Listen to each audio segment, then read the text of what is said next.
হারাম রিলেশনশিপ শব্দটা শুনলে আমাদের চোখের সামনে একটি দৃশ্য ভেসে ওঠে।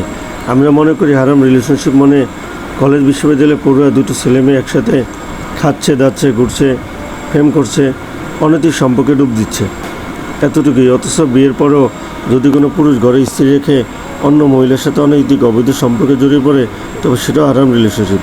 স্বামীর অগোচরে স্ত্রী যদি কোনো পরপুরুষের সাথে সম্পর্ক করে হাসে মাতে বিভিন্ন অনৈতিক অশ্লীল অবৈধ কাজে লিপ্ত হয়ে পড়ে এটাও হারাম।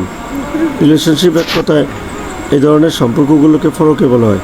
এই রোগ আমাদের সমাজে বর্তমানে মহামারী আকার ধারণ করেছে। তুমি যখন হারামে ডুব দেবে, হারাম জিনিসকে পছন্দ করা শুরু করবে, তখন হালাল জিনিসকে তোমার কাছে ভালো লাগবে না, বিরক্তিকর লাগবে। এটাই স্বাভাবিক, ব্যাপারটা আসলে তাই। আমরা যখন মিউজিক গান বাদ্যবাজনা পছন্দ করা শুরু করি, তাতে আসক্ত হয়ে পড়ি, তখন কোরআনের সুর আমাদের কানে পানসে ঠেকে।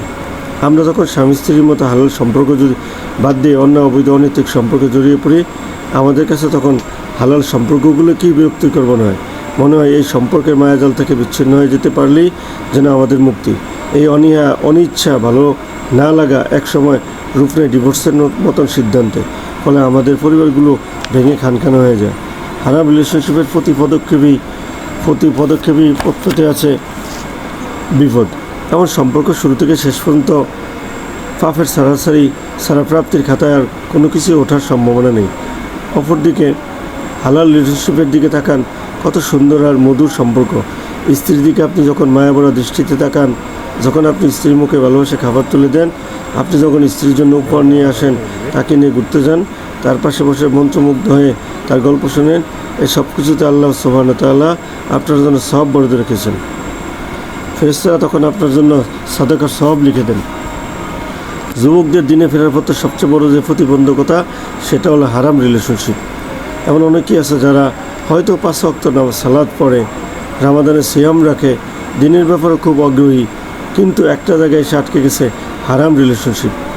তাদের ধারণা নন মহারাম একটি মেয়ের সাথে চলাফেরা করা, একসাথে ঘুরতে যাওয়া, ফুচকা খাওয়া, সেলফি তোলা, সেই সেলফিগুলো ফেসবুকে আপলোড দেওয়া এবং হাত ধরাধরি করে পার্কে হেঁটে বেরোনোতে আসলে কোনো সমস্যাই নেই। হারাম রিলেশনশিপের সূচনাটা মোটা দাগে কলেজ বিশ্ববিদ্যালয়ের জীবন থেকেই শুরু হয়ে থাকে। একটা ছেলে বা মেয়ে যখন নতুন কলেজে বা বিশ্ববিদ্যালয়ে ভর্তি হয়, তখন তার মনে যৌবনের উত্তাল হাওয়া বইতে থাকে। সে আশা করে কলেজের সবচেয়ে মেধাবী ছাত্রীটা তার বন্ধু হোক, বিশ্ববিদ্যালয়ের সবচেয়ে স্মার্ট ছেলেটা তার সাথে রিক্সায় ঘুরে বেড়ানো, সে অন্যরকম একটা আনন্দ পেয়ে থাকে। তাই যে কথাগুলি বলা হলো, তাই আসুন আমরা হারাম রিলেশনশিপ থেকে দূরে থাকি, হালালকে আঁকড়ে ধরি, ইহকাল পরকে দুই জায়গায় শান্তি পাবো, আর স্ত্রীকে ভালোবাসি, সমস্ত খারাপ কাজ থেকে দূরে রাখি।